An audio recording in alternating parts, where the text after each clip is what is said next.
What is going on, everybody? It is Dylan with DFS, bringing you a brand new video. Today's video going over wide receivers, tight ends, and defenses for week 5 on DraftKings. So let's get into it. If you guys look at the side, I have my keys: cash, stackable, value, tournament, smash, right? Tournament and value kind of are the same thing almost. Value I have is just guys that I really don't expect to do good, but the value is there. In tournament is guys that I'm gonna have in my 150. So smashes, if you guys are looking for that, that's in our subscription package. So I'll have that out for subscribers on Sunday. But let's get into the wide receivers. So Justin Jefferson, I think is a really good tournament play. If you can get to him in cash, then by far get to him. He's a good run back if you're doing the Mahomes Kelsey stack and you're wanting Justin Jefferson. Like, that's pretty much your line. There's some cheap options to go for this week to allow that. Obviously, Tennessee's defense, which we'll get to soon. The tight ends, there's a lot of good tight end plays as a tight end too, right? Some good cheap wide receivers that we're going to talk about soon. So Justin Jefferson, if you can afford him at 9,400, go for it. Tyreek Hill, 9,000 against the Giants. 35% of the red zone targets right now Tyreek Hill has, leading the team. Does not matter if it's man or zone. He's going to play good. Has the best stats against man, though, on his team. But my worry is, one, Miami just scores so much. Like Jalen Waddle's there. I don't look at Chase Claypool as anything, but the run game is very good, right? They have two good running backs, so they could run the ball. Like Tyreek Hill could have a nice, good, quiet game, right? Just does what he needs to when he gets his targets, and doesn't explode. The other part is if the Giants can't score, they're not obviously Miami's not going to use their guys that much, right? They scored 70 and took their starters out pretty good. So Tyreek Hill 9,000. I like it if the Giants can somehow manage to move the ball against Miami. Cooper Kupp tournament, 8,600. He's just really expensive for me to put in cash with the uncertainty of the snap count.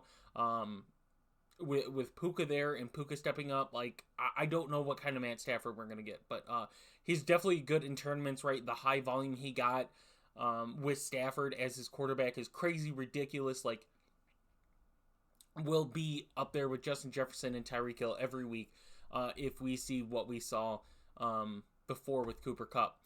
AJ Brown, another tournament play, right? I think his price, though, is definitely there. Like, 8,000 is not terrible for AJ Brown, right? It's the second highest game total.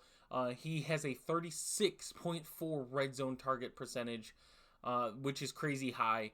Good matchup and good versus zone, which the Rams run quite a bit. So AJ Brown, 8,000 if you can get to him, and you want an AJ Brown Jalen Hurts stack, that's good as well. I know a lot of people are high on DeAndre Swift this week. He's definitely a cash running back to have. So it's really hard to get both Jalen Hurts, DeAndre Swift, and A.J. Brown. You're putting a lot on those three guys getting the points, with Devontae Smith and Dallas Goedert also being options for Philly. So you're putting a lot of investment on those three guys shining, if you like that there. Jamar Chase, 79, probably one of my favorite wide receivers on the slate again last week. Disappointing is what I'll say. Not really on him. I think he made best with what he got. Obviously, T. Higgins went down and you would have expected more, but there wasn't. Going against an Arizona defense who, like, it's weird. They give up points, but, like, they're not seen in fantasy too much. But Jamar Chase has a 35% red zone target share as well. Arizona runs one of the most zone coverages in the league. And Jamar Chase's stats against zone are ridiculous. So I really like Jamar Chase in this matchup. 7,900. He's my favorite pay up at wide receiver so far this week. Like I said, these guys are there, but they have to pay off, right? Jamar Chase, another one that has to pay off. It was disappointing last week. Like, you look at his points per game compared to the other wide receivers besides Cooper Kupp, obviously, and he's fallen 4, 7, 11, 13, and these are guys that he's comparable with, especially if you play Dynasty. Like, he's up there, so Jamar Chase needs to get that volume and a touchdown. Man, that's crazy to me. Puka 7,700, right? Tournament play. He's getting up there in price, rightfully so. Rightfully so. Clearly, you look at his fantasy points per game, DraftKings, that is, and it's high, right? Have him as a tournament play just because the price is so high, and I don't know. No one knows how the Rams offense is going to work with Cooper Kupp. Like Kyren Williams, getting a lot of volume, not just in the run game, but the pass game as well. Like leading the team, I believe, in red zone targets. Now, those necessarily aren't good targets. Don't get me wrong, but they're still targets nonetheless. So I all Rams guys are pretty much tournament plays for me. Until we see how they play. And right, it's a Philly defense, so they have really good opportunities too. So I'm definitely going to get exposure to them in tournaments, but not in cash as of right now. Chris Olave 6,900 is another cash play I like, going against a New England team that's very banged up. I'm interested to see what that injury report looks like because they have a lot of questionable players. So expect some in, or most in, some out. But we know Judon's out. They just lost Gonzalez. They traded for J.C. Jackson back. And the biggest concern with Olave is if Stafford could do what Olave's good in some of those deep throws. So, not one of my more favorite cash plays, but I do think he's well deserved in cash. But next is Michael Pittman, 6,400. I think this is a good game script, honestly. Tennessee and the Colts for yardage. I don't know if the points get there. The points very well could. I'm on the under on that game this week, but it could easily go over. But Michael Pittman, 33.3% of the red zone targets go to him. One of the better matchups, just if you look on a where they line up matchup on PFF, and the best Colt wide receiver against man, which Tennessee runs more man than zone. So Michael Pittman, I like that price tag. Hopefully he gets a good bounce back week after what we saw last week. Garrett Wilson, 6,000. I think Garrett Wilson is on most people's charts this week as one of the best DraftKings plays just because of the price and what we know he's capable of if those targets get to him, right? The crazy stat that he has 60% of the red zone targets have went to Garrett Wilson. 60. That is league leading 60%. A really good matchup against this terrible Denver secondary, which is tough to say with Patrick Surtain being there, being one of the best corners in the league. But that secondary is bad. I believe they are getting Simmons back, which is a boost for that secondary, but I don't think it matters. I don't. Denver runs man more than zone. They're another team that does that. And Garrett Wilson is, you look at the stats, the best wide receiver on that team against man. So just needs the targets, and I think he can make it work if you get him 10 plus targets.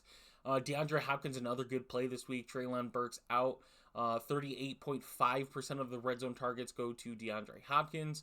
The Colts kind of iffy on the run. I'd say they're above average, so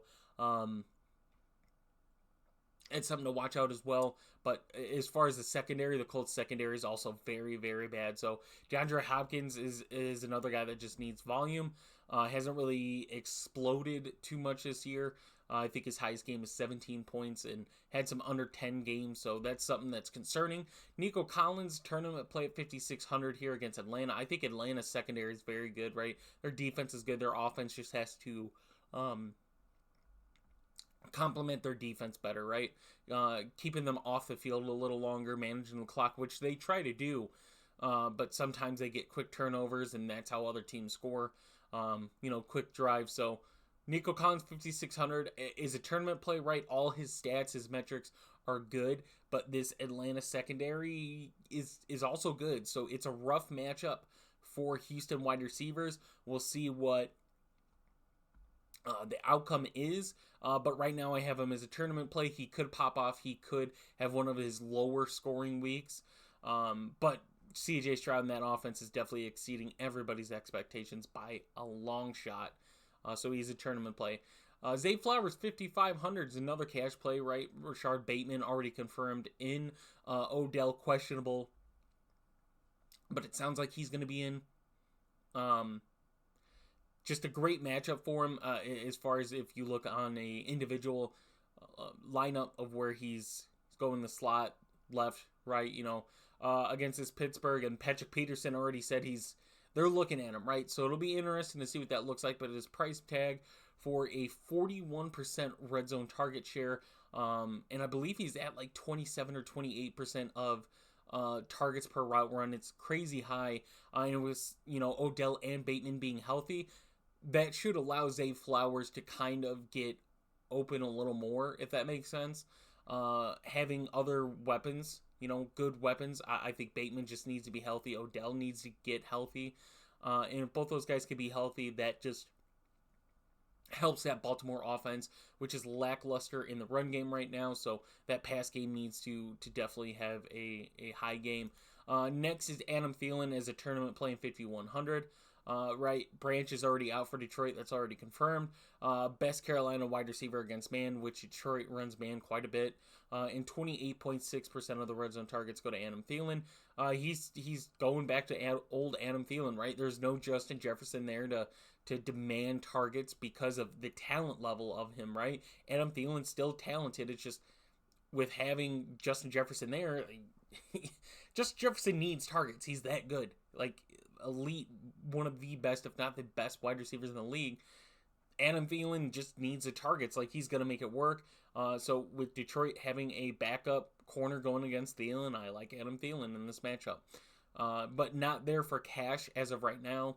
I think Marquise Brown is a better cash play. Just looking at some numbers at 5,000. Cincinnati runs man more than zone. And some of the matchups they'll be seeing, I think it's a good one for him. Over the last 3 weeks, Marquise Brown is averaging 16.5 fantasy points. And if you're stacking a Joe Burrow, Jamar Chase, or let's say you want exposure and you're getting Joe Mixon, right? Joe Mixon's a good play this week. You're getting any type of Cincinnati ownership. I think Marquise Brown is a good run back piece. Michael Thomas I have as a tournament play. I prefer Shaheed or Olave, but the pricing is good for Michael Thomas at 4,900, right? If you need one of these mid-tier guys and you want some lower ownership, Michael Thomas is there. In leading the team in a 26% red zone target share. So that's something to also look out for if New Orleans is able to, right, with Carr being hurt.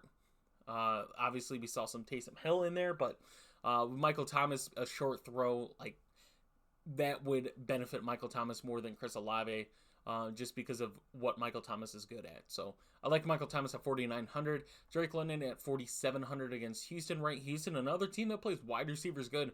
The Atlanta pass game is not good with Desmond Ridder, but Drake London, 37% of the red zone targets go to him. Doesn't play good against zone, which the Texans run zone quite a bit.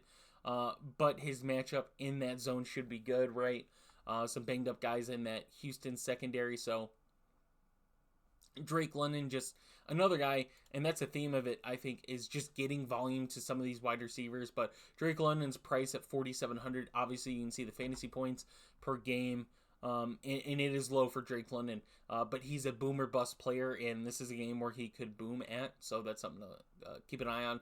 Tyler Boyd I have is a stackable option, right? If you're wanting a huge Cincinnati stack against this Arizona team, right, a Joe Burrow, Jamar Chase, and Tyler Boyd, and run back with Marquise Brown, like, that's cheap. Marquise Brown, 5,000. Tyler Boyd, 4,500. Joe Burrow, 6,200. Jamar Chase, 7,900. That's easily doable. That's your three wide receivers right there and your quarterback decided in a game which could be very high scoring if Arizona's offense is able to do what they've done and their defense, isn't as bad as everyone. Like, their defense realistically on paper, looking at the names they have and the talent, should be allowing 30 plus points a game, and they haven't. So Tyler Boyd I think is a good stackable option there at 4,500. Josh Reynolds I think is going to move to a cash play for me tomorrow, honestly. He's questionable, and that's why he's a tournament play for me. It doesn't seem like Amon-Ra is going to be in. He's doubtful. Most of the time when someone's doubtful, they are out. But always watching injury news. Doubtful does not mean out 100% of the time. We've seen some guys come back from doubtful. So, but he's been Goff's guy since LA. averaging 11.3 fantasy points a game at 4,200 is pretty good against, another Carolina team that's missing some key pieces. They played wide receivers good. The run game is just good, so Detroit's run game could just be overutilized in this matchup. But at 4,200, it's a great price tag. Great price tag. Words are hard with Amon-Ra being out. And with that, Jameson Williams here at 4K, I think is another tournament play. Look at his numbers last year. He was not used at all last year. He's healthy, right? This is not injury. This is the suspension. He's healthy. He could see a good game. This could be a good Jameson Williams debut this season. I'm not touching him in cash, right? 4,000. He should be cheaper. Jameson Williams should be cheaper in my opinion. He should be lower than 3,500 because he did nothing last year. He's been suspended. We have not seen him. There's no reason he should be 4,000, but he is. That's why he's a tournament play for me. If Amon-Ra's out, right, he becomes a tournament play. Obviously, you're going to have Reynolds in. You're going to have Raymond in. Marvin Jones is going to be in. So Jameson will get in, right? But we don't know how much, and we don't know if he's going to be utilized. Marvin Mims, 4K as well, going against the Jets. DJ Reed out. We already know that. Has the best wide receiver grade against man coverage on that Denver team. It's the Jets have a good defense, right? Don't get me wrong. And it's scary, but Denver's offense hasn't looked bad, right? I think they're clicking a lot in Sean Payton's system. The thing you have to factor in with Marvin Mims is the snaps that he gets, which he does get snaps, but you have to factor in Cortland Sutton, Jerry Jeudy. They get other wide receivers included. Run the ball quite well with Javonte, which is expected to be in. McLaughlin looked good. P. Ryan gets snaps. So it's just the snaps of why he's a tournament. Like, if he was a for sure lining up every play wide receiver, I would probably have him in more of a cash state, but he's just a tournament. He just doesn't get enough snaps. Rashid Shaheed, 3,800 against New England, right? Love the price per the matchup. Like I said, just a lot of injured Patriots. So even if they do play, they're not 100%. They're still going to be up there, right? They're obviously playing for a reason, but they're still going to be a little banged up. They're not going to be 100%. And Shaheed's probably not 100% either, but a lot more healthy than they are. Like another deep target, which if Carr is that hurt to where he can't throw deep, Shaheed's not going to get as much points. But if Carr is able to, look for someone like Shaheed in this matchup. Patriots have some really good safeties, though, which is concerning. But the speed of Shaheed is really good at 3,800. I think is a really good value play. Terrace Marshall is another name that popped up for me as I'm doing the list and going through some numbers. Detroit plays zone quite a bit. And Terrace Marshall's numbers against zone, right, with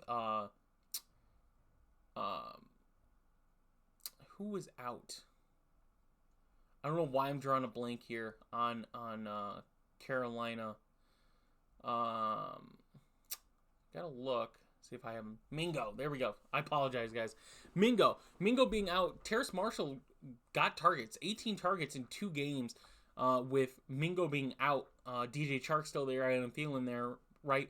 But, yeah, I think Terrace Marshall could be a good tournament play. Obviously, Detroit's defense is playing well, so that's why he's a tournament play, and he's not going to get a lot of snaps. But the numbers he has put up in the last 2 weeks, maybe he does get more snaps because of it, of how he's played. So I like Terrace Marshall as a good tournament play. He's a good value play, right? Value as well. Rashid Rice is like, if you like the Kansas City stack, right? You like Mahomes, you like Kelsey, Jefferson as a run back piece. Rice is another good stackable option, like a really good value at 3,600. 25% of the red zone targets go to Rice. So if you have Kelsey, you have Rice, you're looking at over 50% of the red zone targets right there. Best wide receiver against zone on Kansas City, right? There's no set in stone Kansas City wide receivers. No one has stood out. But if you look at consistent numbers, Rashid Rice for his price compared to some of the Kansas City receivers like Justin Watson, 5.82. We go up MVS 4.1. We go to Tony 3.72. Sky Moore 6.62. You know who stands out? 8.18. Rashid Rice, right? touchdown guy. That's what you want in a matchup like this. It could be a very ugly matchup, right? But we haven't seen these teams play each other since Justin Jefferson has joined Minnesota. But I'm going to take my chance on the Kansas City wide receiver with the most fantasy points per game that demands the red zone targets, right? Big, tall receiver, physical receiver. I like Rashee Rice in this matchup. Calvin Austin, the third, 3,500 against Baltimore. Baltimore getting healthy. They're starting to get healthy, right? It's going to be scary. Best wide receiver against man on Pittsburgh by far. Price is cheap for the wide receiver too on Pittsburgh. Like I said, Baltimore's getting healthy. You don't know what Kenny Pickett looks like. The injury with the bruised knee, I think it was, said nope, it's not a factor. So if that's the case, Calvin Austin the third with Pat Freiermuth out, you got to remember that as well. I like him at 3,500. I think he's a really good value tournament play. Khalif Raymond, another guy, watched the news with the wide receivers. If Reynolds is questionable enough to where he's not as healthy and Amon-Ra's out, Khalif Raymond at 3,300, really good play, right? Plays second best on the team against zone, like right behind Amon-Ra. Khalif Raymond's there, so 3,300 is another good price tag for a Detroit receiver with Amon-Ra out, right? So there's a lot of uncertainty if Amon-Ra is out of who's going to get the plays with someone like Jameson Williams joining the team. There's a lot of uncertainty there as well, so a lot of those guys are value plays now because of that. And then last but not least on wide receivers, Wan'Dale Robinson is a cash play for me at 3,000. He's at the minimum. He stayed the minimum, I believe, so far since rejoining the team from his injury, averaging 7.9 fantasy points in his 2 games he's played against a Miami team that's allowed 43.2 fantasy points to wide receivers, right? They're huge dogs. I think it's almost at 10 points, if not at 10 points already, which means that they're going to throw the ball a lot, and you've seen Wan'Dale, the snaps continue to rise. I think 3,000 for a guy that gets volume, right? 7.9 points a game in a favorable matchup is really good. So Wan'Dale, a cash play for me at 3,000. He allows you to pay up for Kelsey and Mahomes and Jalen Hurts, Jamar Chase, Tyreek Hill. He allows that, so I really like Wan'Dale Robinson. Now on to tight ends. Travis Kelce, obviously cash play. Probably going to be the most owned tight end if I had to guess, or Sam Laporta. One of these two, but Travis Kelce, right, just best PFF tight end advantage, highest total on the slate.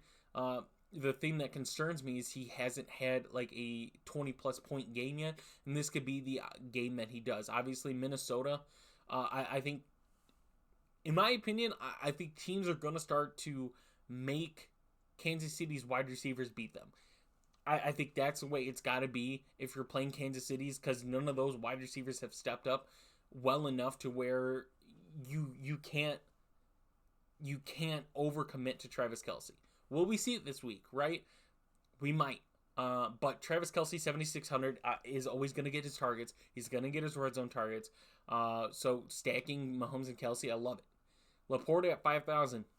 Continue to say Amon-Ra being out is a huge piece. Second best tight end advantage on PFF. 20% red zone target, which is just behind, or number 2 behind Amon-Ra. So that's something that entices. And Carolina giving up 10.4 fantasy points a game. You have to factor in Laporta gets all the tight end work for Detroit. So that 10.4 is very realistic just for Sam Laporta. But you're paying up at 5,000, right? He's not under 4,500 anymore. He's up there at 5,000. So you're paying a price you need him to pay off for the 10 plus fantasy points for that to pay off. You probably need somewhere around 15 for him to pay off, which is very doable in that matchup. Dallas Goedert, right? I have his cash play against the Rams. Rams 12.5 points a game. I think it's a good matchup for him. 27.3% red zone target share. Another game where it's a high total and you like guys in high total slates. Or matchups. That's what you like. Tyler Higbee, right there. The other opposing tight end. I think it's a stackable option if you like Matt Stafford and you want to get, Cooper Kupp or Puka. I think Tyler Higbee at 4,100 is a good good player to get as well. Going against a Philly team that allows 15.9 fantasy points a game to tight ends. It's a great matchup for him if you look at the PFF one. Not just what the advantage they give him, but actually look at the matchup. My only concern with him is, right, he could be used even less. Like last year, he was used quite a bit after Cooper Kupp, just because Tutu Van Jefferson didn't step up. But Puka is there now. Tutu has stepped up. Kyron Williams is playing well for him. That is concerning for Tyler Higbee, but it's another high total, so that's something you like. Zach Ertz, 3,500. It's another really good matchup for a tight end against Cincy. He's a good run back option on the Arizona side. 29.4% of the red zone targets going to Zach Ertz. So that's another one to a Cincy team that allows 15.3 fantasy or DraftKings fantasy points a game to tight end. And it's pretty much Zach Ertz at tight end. So that's very favorable for me at that price tag. Kyle Pitts, 3,300 cash. I love Kyle Pitts. Regardless how people feel about him and his fantasy numbers, he's just not in the right system. If he gets the volume, he gets 8 to 10 targets in a game, he will have a good game, right? He's that talented. He just needs it. The matchup is good against Houston. It's just the volume. The volume is concerning. Chig, 3,200, right? Burks is out again.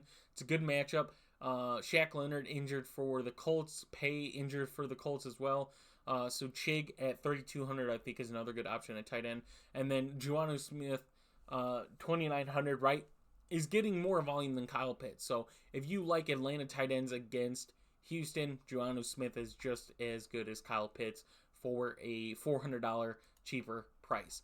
Last but not least, defenses. I have 3. The Ravens against Pittsburgh. Pittsburgh very banged up. Their defense is not good. Ravens getting healthy. Obviously, you're paying a lot for a defense, but their defense that definitely stands out to me against Kenny Pickett. Dolphins against the Giants. The Giants' offense has just been bad, but Miami's defense has not been great. But yet again, you're targeting a bad offense. And then last is I think what most everybody is going to play. I would expect them over 30% played. They realistically are probably going to be 50 to 60. Which they should be. They're too cheap, 2,400 for a Titans defense. Titans always having a good defense, right? Obviously, this could be an easy trap, seeing the Colts at 3,200 and Tennessee down here. But at 2,400, I don't need defense. As long as they don't give me negative points, I don't care. It's a defense, right?